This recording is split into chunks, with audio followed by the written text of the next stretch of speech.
welcome to Blue Jays Today, where today we're going to be looking at the post-game reaction of the Toronto Blue Jays spring training game that they just participated in, as well as some overarching Blue Jays news.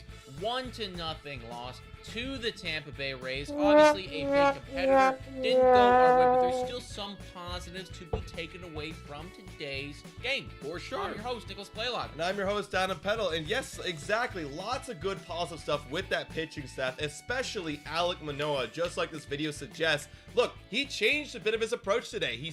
We had a little Ben Wagner talking about it on the broadcast on the radio network right now today. Talking about how he's changed his game a little bit. Now how he's ramping up towards competitive baseball, and we saw exactly how that worked today. There's some good moments, so let's get into the box score and talk about them, shall we? Yeah, man.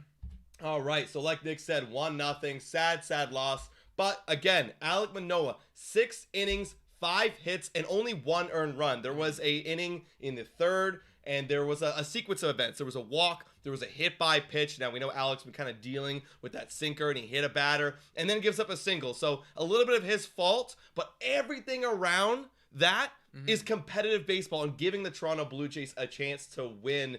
What do you think about, just in general, Nick, just your thoughts about Alek Manoah's competitive approach, and now he's ramping up for the regular season? Multiple thoughts going on here. First thought is, when we look at those pitches and those strikes, first off, a lot of those pitches were strikes. And second off, only 71 pitches total in 6 innings. So if this was a regular season game, maybe in May, for instance, this could be an 8-inning performance potentially, right? It's like that's what he's on pace for. Now, obviously, it's spring training. We don't want to push him too far, but it's really nice to see that Alek Manoah was very efficient. So when he was getting outs, it was quick. You know, they weren't really having too many good ABs on him, and that's why his pitch count is low.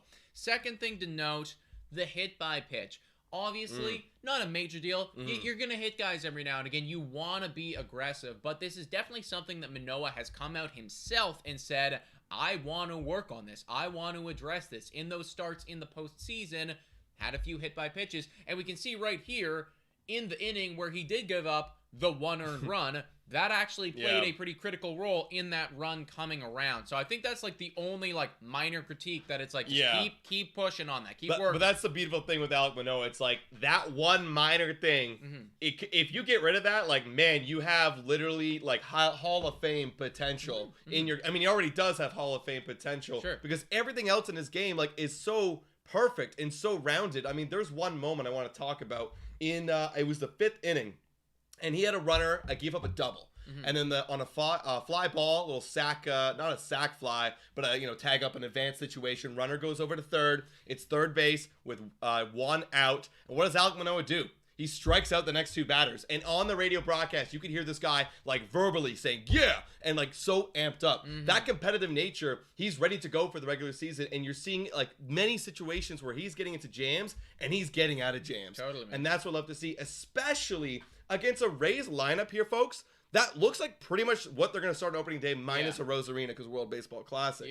And again, the 2 guys he struck out in that 5th inning, they're no nobodies. That was Franco and Brandon Lau. Ramirez and Brandon Lau. So, Alek Manoah's ready to go, man. I'm loving what I'm seeing. Yeah, absolutely, man. And as we know, the Rays are always going to be a thorn in our side. Now, credit where credit is due, right? We're speaking about Alek Manoah, but there was literally somebody opposite him who was even better today, and that was Drew Rasmussen. He is a good pitcher. Really good. He was good last year, and you know that the Rays are going to have just a solid squad altogether. I've notably come out on this show many a time and said, Rays, I think we're going to get him this year, and I still feel that way. But one thing that you can never take away from the Tampa Bay Rays, even me, as much as I like to critique them, you can never take away that they are going to have some pretty good pitchers. And it's the way that they pitch him. It's so good. I have Drew Rasmussen's baseball reference here, and if I go way down, I was trying to find the split. By the inning, his ERA by the inning, you can see a difference. This is how the Tampa Bay Rays play, guys. You don't go through two times through the lineup, because once you get to the 6th, That's a 6.94 ERA. That's insane, yeah. man. As soon as you hit that third time through the lineup, roughly where the 6th inning will be, you got to get him out of the game. And that's exactly how they pitch him. That is literally insanity. The fact that there's such a dramatic difference there. Yeah. They see him for the third time. You're finally aware of what's coming. And Tampa Bay Rays says, no, not at all. We're going to put one of our elite bullpen guys in there. And then we're going to win these 1-0 ball games. You know? And you saw one of those elite guys there with Fairbanks, and he shut us down. You know, and that's the way they play the game. That's why they don't have these superstars. Because if you look at Drew Rasmussen, you know, he only pitched, I think it was 146 innings. You know, Jeffrey Springs, another elite. He's one of the top 3 in the rotation. 135 innings. Yeah. That's why they're not getting the notoriety. The only guy, other than Glasnow, who's also injured again, is even Shane McClanahan, 166. They just do not let him go. He did get injured though last year. For sure. But still, you know, they're not gonna, even if it's fringe decision time, it's like you're gone. Absolutely, and that's why I think you too, just kind of getting off topic a little bit here, but you see a lot of these guys from Tampa, right? They end up going on to free agency. They get paid reasonably big bucks, like Blake Snell, for instance. And then a lot of times they end up on another team, and it doesn't work quite as well as it worked over here because they're getting used in a different way, right? They have absolutely one of, if not the best pitching coaches and development guys over in Tampa. So, I mean, that is definitely a nod to them. And I imagine when regular season comes around, there is going to be a lot of games like this against the Rays where it's 1 or 2 runs 100%. And they are dominating the pitching category. I do think that come regular season, our boys, as much as these guys are elite, are going to need to be a little bit better with the bat, though, obviously. I know, yeah. It is unfortunate that we played a lot of our regulars, and we just could not get to Rasmussen. That, every single time we play the Rays, it's going to be a pitching duel. We have a pitching staff that's competitive with them now, and they've always had a pitching staff that's been competitive, but we need to come through. I mean, the only hits today, you got George Springer. Also, quick note, 2 stolen bags from George Springer. That's what we're going to have to do a lot. We're going to have to steal a lot. We're going to have to play hit and run. We're going to have to play bump plays. We got to manufacture runs the old-fashioned way against the Tampa Bay Rays team. Bro, watch or just think back to the game that we were watching where it was Canada, it was Great Britain, it was World Baseball Classic. It was a sprint fest. You know, it was effectively like a relay race going on there on the base path, just like running consistently. And there were so many runs generated from both teams just from stealing, and challenging the catcher. I mean, they were challenging Bo Naylor, who is a literal MLB catcher. Right? It's like, we can do this. This is something that can be brought back to the majors, and they don't have the pitch clock in World Baseball Classic. Or the bases. They don't have the bases, right? Or the shift. So I really do think that this season we are going to see a major uptick in stolen bases, and I'm hoping that it comes back into the game. And because we have some young guys, because we have some speedy guys, that is going to be a big part in our offense moving forward. I agree, man. And you know, speaking of the offense, I see a comment here from Best of Sports saying Dalton Varsho not looking like we wanted to pick up. And I scroll down here. Yeah, I mean, so far in spring training, the 26-year-old, 41 at-bats. That's a decent amount of at-bats. Off to a slow start. 171 average. OPS not where you want it to be. No homers. Are you concerned? I'm not concerned by any means. I don't want to get concerned over spring training. I think that if this was...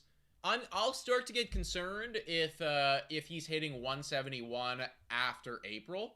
And I mean, I'm not going to get concerned, but I'm going to be like, well, damn it, that's not where we wanted this to be, right? Right. Because let's face it, Dalton Varsho, and I mean, shout out to John Boy and Talking Baseball over there. They said some blasphemous stuff on their Toronto Blue Jays breakdown. But the one thing that I really did agree with was that Dalton Varsho was supposed to be the big impact lefty to come in and to break up all these righties. Yeah. If you're hitting 171...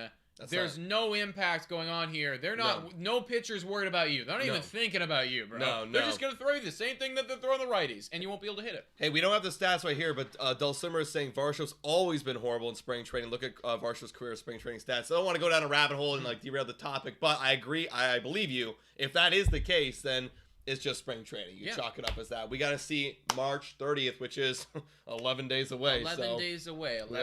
So definitely not concerned by any means, but would like to start seeing him pick it up a bit. Another note I want to bring up here, other than offense, going back to our pitching, is Jimmy Garcia. Something to note, guys, and we kind of forget about Jimmy when we think about Romano. We think about the new acquisition, Eric Swanson, and Bass coming in the trade last year. Jimmy's been shoved down to that, I guess, fourth in the bullpen kind of role kind of guy, maybe. Yeah. But Jimmy is getting a lot better with his fastball. He was throwing up to 98 today. Yeah. And if you look at his baseball reference last year, averaged about 95. Like, yeah, it looks like he could have touched 98, but he was getting up there pretty consistently. Mm-hmm. So, you know, when we talk about all offseason about adding velo, Jimmy said, well, screw going out and finding it. I'm going to go give you it. I'm going to go do it. I actually, I saw a lot of good reports coming out from Jimmy in just like when we were ramping up here before spring training. And we never talked about it. We never really made a video on it specifically. But there was some good conversations about Jimmy Garcia showing up, looking ready, looking motivated. That's very exciting to me. He exceeded my expectations last year, and I'm hoping that he continues to do so this coming season. I think that Jimmy showed that he's got the stuff to be very competitive at the major leagues. He's got the stuff to become an elite setup guy.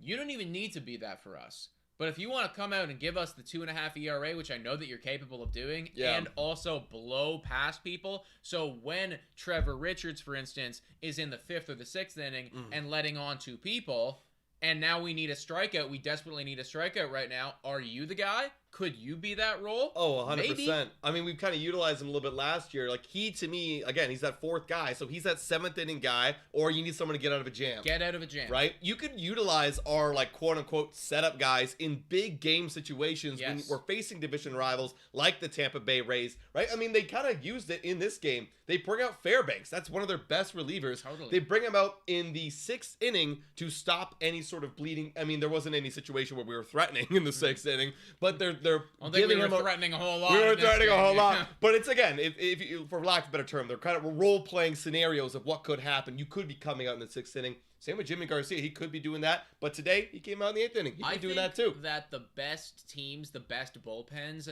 they have their elite closer. They have 1 or 2 elite setup guys, and then they also have this Swiss Army knife role of a guy who can kind of go all over the place. If people are injured and they're tired and you need him to close a game, he can do that. If you need him to set up, he can do that. If you need him to come in and bases loaded jam and we just desperately need this strikeout right now, he can do that too.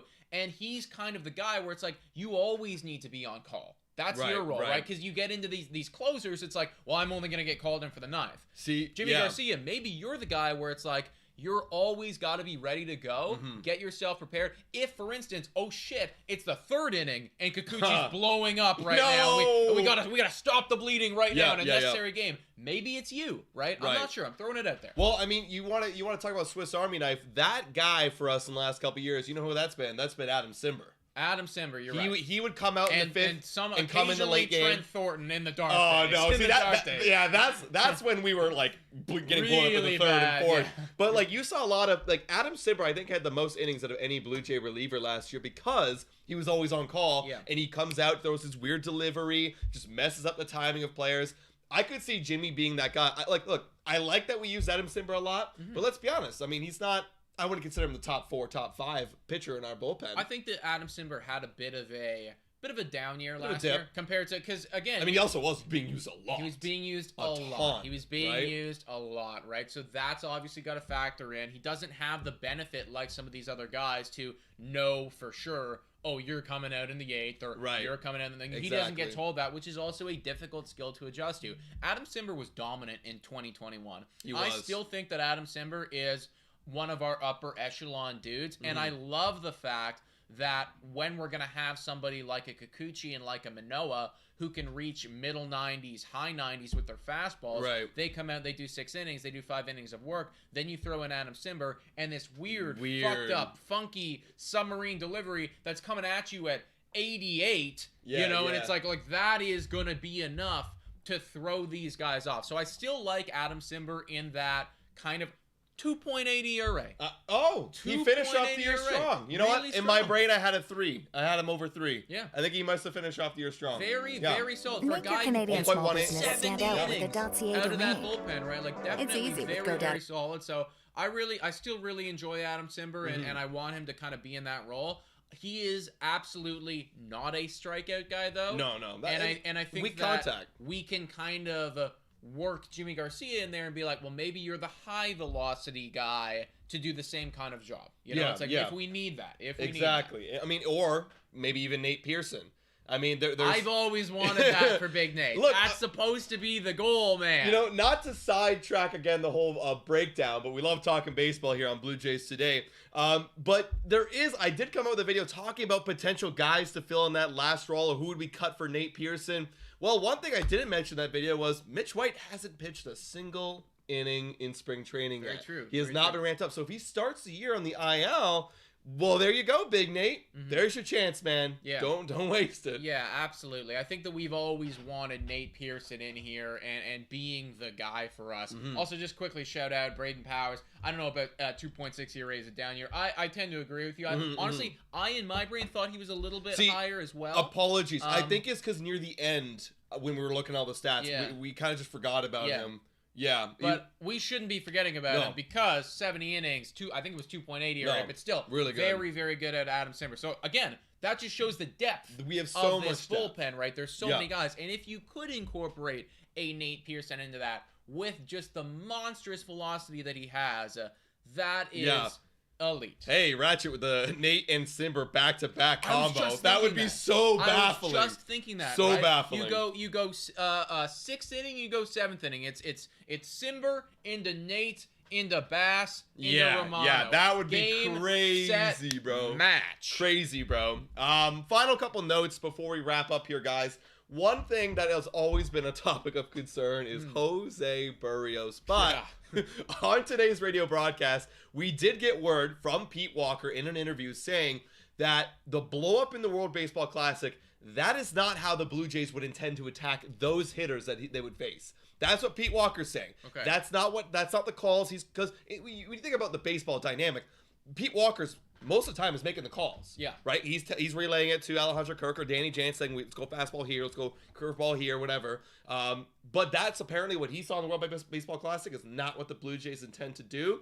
So take that what you will, guys. Right. What's your initial reaction? Do you think that's pretty hard truth, or is this an excuse? I mean, I think that it's probably Pete Walker's truth. You know, Pete Walker believes that. And I'm sure that he's right about that. He knows better than anybody, right? Like what he's going to call in that situation. It doesn't change the fact that 50% of what he threw were balls. Right. I mean, because I imagine that they weren't calling for you to throw a ball 50% of the time. What if they were like, okay, what if the plan is, and I don't agree with this, what if the plan was like, oh, we're gonna attack early with our fastball, like in Blue Jay land, and then you go over to Puerto Rico and they're like, curveballs away, these are dangerous hitters, let's not attack them, let's stay away. So then you're getting behind in a count. I didn't watch the game. This is pure ignorance. Did not watch the game, but I'm just trying to justify the reason why he's throwing so many balls. A long road. Listen. It's probable. Right. It's probable, right? It could happen, but you're right. Because in spring training he's been okay. He's been okay. I think that it's Pete Walker's truth. I think that we'll probably attack them differently.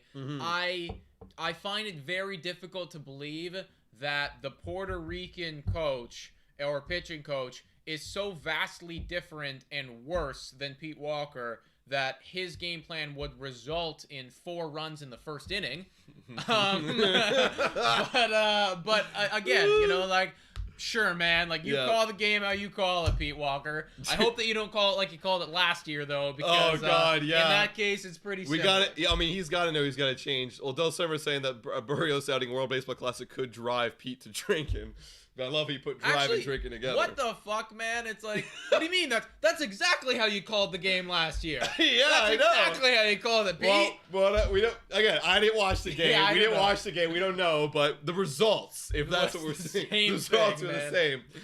Real last note that I have, unless you have anything else to bring up, Nick. Alejandro Kirk scratched today. He was going to catch Manoah, but he was scratched today because of COVID-like illness. Haven't heard that term in quite some time. Usually it's just COVID or nothing. But that's the thing. I've never actually heard COVID-like illness. So he's scratched, so we're going to wait a little bit and see. They're not sure if he's got COVID or not. Yeah, and I'm not sure, too. Someone correct us in the chat. Is that protocol kind of over? Like, you don't have to wait 14 days. It's now just as soon as you're negative, you're good to go. As far as I'm concerned, yeah, it's absolutely it's negative, you're good. Yeah, it's a lot cleaner. Like, I think that as long as Kirk, and this is all to do with his health and whatever, if he does have COVID, if he doesn't. Okay, Jordan's saying it's non-COVID. They're now. not. Okay, it's non-COVID. So he's sick. He's sick right now. Maybe he's got the flu. Maybe he's got something going on. He's sick. He's not feeling too well. Buddy, rest up. You got 11 days. Mm-hmm. You got literally a week and a half right now to chill, drink your chicken noodle soup, get ready to go. Because I do imagine, and this is a great segue right here, that after Alek Manoah start, 6 innings, 1 earned run, he's probably going to be the guy lined up. That seems to be the way that they are setting things up to go for Game 1 against the Cardinals at St. Louis. Yeah, and baby. If Alek Manoah is that guy, you have got to imagine that he is going to want his boy Alejandro Kirk behind the plate, calling the game. Absolutely. I mean, you see it right here, just like Nick's saying. You got 1, 2, 3, 4, 5. Could get a start here on the Saturday. 1, 2, 3, 4, 5. Boom. He's lined up perfectly for the Cardinals. Yeah. And we're going to hear this week, I think it was either the 23rd or 24th, it was Schneider coming out and saying that's the date they're going to release the opening day starter. I mean, guys, it shouldn't be a surprise here. I could see Gausman, but I'd understand. Like, they were talking about it on the broadcast. Like they both could realistically make that start. But it just doesn't make sense. Like, you got to give it to Alek. He's earned it in the last 2 seasons. He is the Blue Jays ace. You honor him. I personally can't see that happen. Well, the reason why I can't see it happen either is because you have it's opening day start is saying we believe you. You are the cornerstone of this organization. That's what they gave it to Berrios last year, saying here's your contract. We believe in you. Didn't work out well. Now we don't believe in you. Now we're giving it to the guy who has shown it with the Blue Jays in the longest time in this rotation. I agree, man. And I think Alek Manoah is deserving it. Man, that St. Louis Cardinals game. Dude, St. Louis is a team, eh? They're a team. This is a good game to start off with. Well, it is a high-powered offense. They are going to probably throw it, because they do have some good pitchers Adam Wainwright. They might throw it. Is it going to be Wainwright? Because, I mean, think about the rotation, right? It's like Wainwright. But here's the thing. Wainwright's with WBC right now. Right. Maybe that could be. It could mess up something a little bit, too, with this pitch timing. Right. But, in the rotation, you got Miles Montgomery. He had a great year last year. He did. You could give it to, oh my gosh, Flaherty. Jack Flaherty. Depending on Flaherty. You might want to, again, it's the whole honor thing, we like you, we trust you kind of thing. But either way, we're going to get I do like our matchup with Alek Manoah over all their guys. Oh, Alek, I think that they don't have anyone that's the same level tier of Alek Manoah. They have some good pitchers, though. They got good pitching depth. They have some good pitchers. Great pitching depth. Great lineup. Their lineup is fun. But I do think our lineup is just as good, if not better. We proved it with Jim last week. And I like our starting pitcher better. So it's going to be a fun series. It is going to be a fun one, man. It's going to be a fun one. I will be honest, man. I really hope that we start out the gate hot, but being away...